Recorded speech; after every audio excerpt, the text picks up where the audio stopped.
السلام علیکم ورحمۃ اللہ وبرکاتہ۔ آج لیلۃ القدر کی چوتھی شب ہے، یعنی 27ویں شب۔ 5 راتوں میں لیلۃ القدر کو تلاش کرنے کا حکم ہے۔ 5 راتوں میں 27ویں شب یہ بہت خاص سمجھی جاتی ہے۔ حالانکہ 27ویں شب لیلۃ القدر کی یقینی طور پر ہو ایسا نہیں ہے، جیسا کہ کچھ لوگ یہ سمجھتے ہیں کہ 27ویں شب ہی لیلۃ القدر ہوتی ہے، تو مسلمانوں کا ایک بڑا طبقہ 27ویں شب میں خاص طور پر عبادت کرتا ہے، بس باقی 4 راتوں کا ان کو پتہ نہیں۔ تو ایسا نہیں ہے، لیلۃ القدر کبھی 21ویں میں، کبھی 23ویں میں، کبھی 25ویں میں، کبھی 27ویں میں، ایسے 5 راتوں میں گھومتی رہتی ہے۔ کچھ نشانیاں بھی لیلۃ القدر کی بیان کی گئی ہیں۔ کل ملا کر یہ ہے کہ ہم جیسے گنہگاروں کو صرف 27ویں شب پر تکیہ کر کے نہیں بیٹھنا چاہیے، بلکہ جب ہمارے آقا نے لیلۃ القدر کو تلاش کرنے کے لیے رمضان کے آخری عشرے کا اعتکاف کیا، تو ہم اتنا بھی نہیں کر سکتے کہ 5 راتوں میں اعتکاف نہیں کر پا رہے۔ ہمارے آقا نے تو اعتکاف کیا، چلو اعتکاف نہیں کر پا رہے تو کم از کم اتنا تو کر سکتے ہیں کہ لیلۃ القدر کی 5 راتوں میں کچھ نہ کچھ جاگ کر عبادت کر لیں، لیکن وہ بھی نہیں کریں گے صاحب، بس 27ویں میں جاگیں گے بس، تو ایسا نہیں ہے۔ آج 27ویں شب ہے، 1 2 3 شبیں گزر گئیں، آج چوتھی شب ہے۔ آج کی رات ہمیں عبادت میں گزارنا ہے۔ رات میں آپ کو کتنی عبادت کرنی ہے اس کی تیاری ابھی سے۔ ہماری ایک بڑی پرابلم یہ ہے کہ ہم لوگ جو ہے نا وہ پلاننگ نہیں کرتے، بس جب جو موقع ہوا اس کو ویسے بھی ٹوٹا پھوٹا کر لیا۔ پلاننگ کے تحت اگر کوئی کام ہوگا تو وہ کچھ اس کا مزہ ہی الگ ہوتا ہے۔ اسی لیے لیلۃ القدر میں آپ کو کتنے گھنٹے عبادت کرنا ہے اس کی پلاننگ ابھی سے۔ رات کو نیند آتی ہے تو سو جاؤ ابھی، رات کو اگر کوئی کام ہے تو ابھی اس کو نپٹا لو۔ رات کی پلاننگ اور تیاری ابھی سے کرو کہ جب میں عبادت کرنے بیٹھوں تو کوئی مجھے ڈسٹرب نہ کرے۔ موبائل بالکل آف، فلائٹ موڈ پر، no call, no chat, no WhatsApp, no internet, بالکل بند کر دو اس کو۔ ہاں ضرورت کی کوئی چیز دیکھنی ہے میں تو کہہ رہا ہوں وہ بھی علماء سے پوچھو، نیٹ پہ مت دیکھو آپ، نیٹ پہ تب دیکھو جب بالکل آپ فری ہو۔ تو آج 27ویں شب ہے، عبادت کرنا ہے، اور کچھ نمازیں ہیں جو ہمیں اب جو رمضان کے دن باقی رہ گئے نا، 2-3 دن باقی رہ گئے، یہ عبادتیں ہم رمضان کے باقی دنوں میں بھی کریں، لیکن خاص طور پر 27ویں شب میں ان نمازوں کو پڑھنے کی کوشش کریں جو آج میں آپ کو بتاؤں گا۔ پہلی نماز ہے اوابین کی نماز۔ جب آپ افطار کریں تو افطار کرنے کے بعد جب مغرب کی نماز پڑھیں تو مغرب کی نماز پڑھنے کے بعد اوابین کی 6 رکعت پڑھ لیں۔ اوابین کی نماز کیسے پڑھی جاتی ہے وہ اس ویڈیو میں بتانے کا موقع نہیں ہے۔ اگر آپ اوابین کی نماز کیسے پڑھی جاتی ہے آپ کو پتہ نہیں ہے تو آپ یوٹیوب پہ سرچ کر سکتے ہیں اوابین کی نماز ایم قاسمی۔ اوابین کی نماز 6 رکعت ہوتی ہیں، 2 رکعت کر کے، جیسے ہم لوگ نفل نماز پڑھتے ہیں ایسے ہی 2 رکعت کر کے 6 رکعت پڑھی جاتی ہیں، لیکن اس کا ثواب اتنا زیادہ ہے کہ آپ حیران رہ جائیں گے۔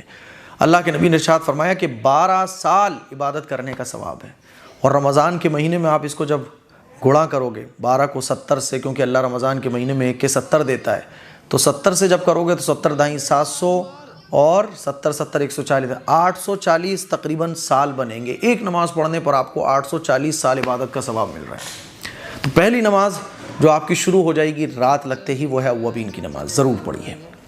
دوسرا، آپ رات کے جس حصے میں بھی عبادت کرنے جائیں تو یہ نمازیں اور پڑھ لیں آپ۔ مان لیجیے آپ رات کے آخری حصے میں نہیں اٹھ پاتے ہیں، سحری کے بالکل لاسٹ ٹائم میں اٹھو گے تو رات کے شروع حصے میں عبادت کر لو۔ ویسے تو بیسٹ ٹائم جو عبادت کا ہے وہ رات کا آخری حصہ ہے، وہی 2 بجے سے لے کے 2 3 4 5، یہ جو ٹائم ہے 2 بجے سے لے کے سحری کا ٹائم ختم ہونے تک، یہ بیسٹ ٹائم ہے عبادت کا۔ لیکن ظاہر ہے ہر ایک کے لیے پاسبل نہیں ہے، تو رات کے شروع حصے میں کر لو۔ آپ سو جاتے ہو تو پھر اٹھنا مشکل ہے تو سونے سے پہلے کر لو۔ کچھ نہ کچھ حصہ عبادت میں ضرور گزارنے کی کوشش کرو۔ دوسری نماز آپ کو کون سی پڑھنی ہے؟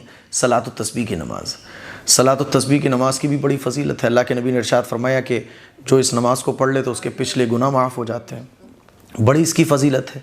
عام طور پر عام دنوں میں ہم لوگ اس نماز کو نہیں پڑھ پاتے ہیں، لیکن لیلۃ القدر ایک ماحول ہوتا ہے، دل میں ایک شوق بھی ہوتا ہے عبادت کرنے کا، رمضان کا ماحول، عبادتوں کا اثر دل پر پڑا ہوا ہوتا ہے، تو اس نماز کو پڑھنا بڑا آسان ہو جاتا ہے۔ آپ صلاۃ التسبیح کی نماز پڑھیے۔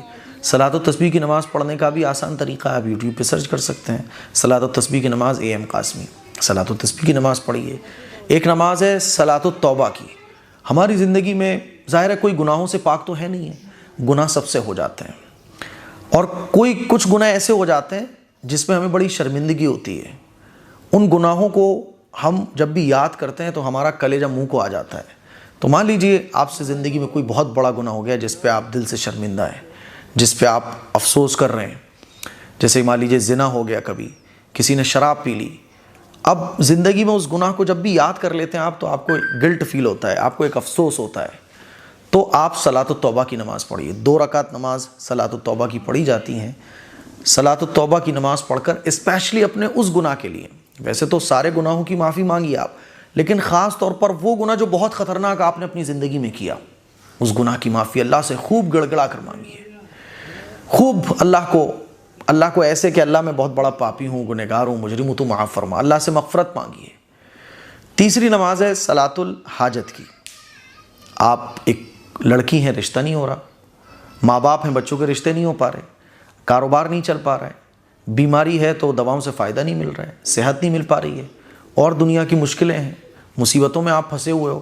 2 رکعت نماز صلاۃ الحاجت کی پڑھ کر اللہ سے اسپیشلی اپنے اسی مسئلے کی ایسے دعا مانگیے کہ اللہ آپ کے سامنے ہے، اللہ آپ کو سن رہا ہے، اللہ آپ کو دیکھ رہا ہے. اور یہ بالکل حقیقت بات ہے کہ اللہ ہم کو دیکھ رہا ہوتا ہے، لیکن اس یقین کے ساتھ کہ اللہ میرے سامنے ہے. تو صلاۃ الحاجت کی نماز پڑھ کر آپ اللہ سے دعا مانگیے. چوتھی نماز ہے تہجد کی. تہجد کی نماز مس نہیں ہونا چاہیے، کیونکہ تہجد کی نماز وہ ہے جو 5 وقت کی فرض نمازوں کے بعد سب سے اہم ہے. پیغمبروں پر یہ نماز فرض تھی، اللہ کے نبی نے کبھی تہجد کی نماز نہیں چھوڑی. تو تہجد کی نماز آپ پڑھیے. تہجد کی نماز پڑھنے والوں پر اللہ تعالیٰ کی رحمتیں نازل ہوتی ہیں. اور لیلۃ القدر جو آج کی رات ہے یہ بہت اہم ہے، اسی لیے نمازیں خوب پڑھیے، نفل نمازیں پڑھیے آپ، ٹھیک ہے نا. فرشتے مصافحہ کرتے ہیں عبادت کرنے والوں سے، عبادت کرنے والوں کی دعاؤں پر آمین کہتے ہیں. سوچیے ذرا، فرشتے ہماری دعاؤں پر آمین کہہ رہے ہوں، فرشتے ہمارے لیے مغفرت کی اور ہم سے مصافحہ کر رہے ہوں، دعائیں کر رہے ہوں ہمارے لیے، تو کتنی بڑی فخر کی بات ہے. تو ایک نماز ہے تہجد کی، اس نماز کو بھی ضرور پڑھیے. قضائے عمری بھی آپ پڑھ سکتے ہیں.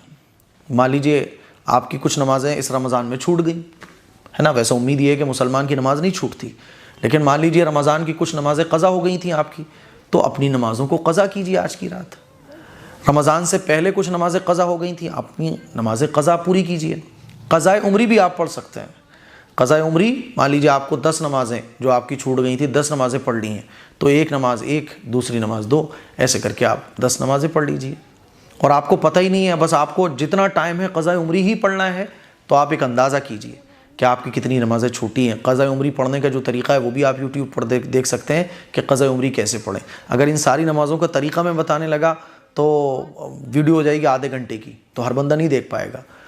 تو یہ جو اور نفل نمازیں ہیں یہ تو بالکل سادہ پڑھی جاتی ہیں، جیسے کہ اوابین کی نماز اور صلاۃ التوبہ کی نماز، صلاۃ الحاجت کی، تہجد کی، ہے نا. یہ ساری نمازیں عام نمازوں کی طرح پڑھی جاتی ہیں نفل. قضا نماز کا طریقہ تھوڑا سا الگ ہے، یعنی قضا نمازیں ہمیں ایک حساب لگانا پڑتا ہے، کاؤنٹنگ کرنا پڑتی ہے. تو مان لیجیے رمضان کی نمازیں آپ کی چھوٹ گئی تھی، آپ کو یاد ہے کہ میری 10 نمازیں چھوٹ گئی تھی، تو قضا نمازیں پڑھ لیجیے آپ. باقی قرآن مجید کا ایک پارہ کم سے کم ضرور پڑھیے، ایک تسبیح درود شریف کی پڑھیے، ایک تسبیح استغفار کی پڑھیے. زیادہ پڑھیں گے تو بھائی سبحان اللہ الحمدللہ.